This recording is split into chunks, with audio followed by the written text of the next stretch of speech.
find that, criticism of Israel is not anti-Semitic, and, we should be protecting free speech. And I think that's important right now.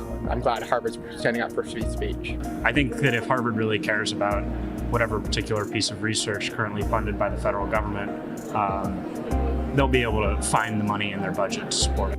So Harvard students sounding off now as the Wall Street Journal reports the Trump administration is ready to pool an additional $1 billion of funding from the school in the escalating dispute over anti-Semitism on campus. From Harvard, Alexis McAdams reports today. Is the school going to give in, or where do we stand now, Alexis?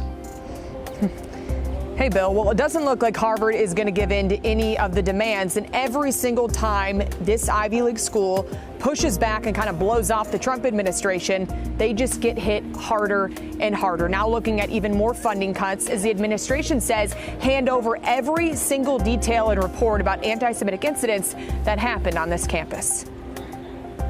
We could make a strong argument that they're out of compliance and should not receive a single penny of federal funds. So hopefully Harvard will work with us. We'll turn over the documentation and we can review those documents and then proceed further. So according to the Wall Street Journal, the threat of cutting another $1 billion in funding comes after months of pro-Palestinian protests like this on campus. Remember that? Well, since then, the Trump administration freezing more than $2 billion in federal funding and counting. And that's the key here. And counting. When is it going to end, or does it? Last week, the White House sent an email to Harvard demanding a long list of changes. The school said these are outrageous changes to make. And according to the New York Times, that letter should have never been sent via email, prompting a showdown between the nation's oldest university and President Trump. The cuts are impacting the Harvard School of Public Health, we're told. That school says it gets nearly half of its total budget from federal funding. As the governor of Massachusetts, Bill, says these cuts are bad for science.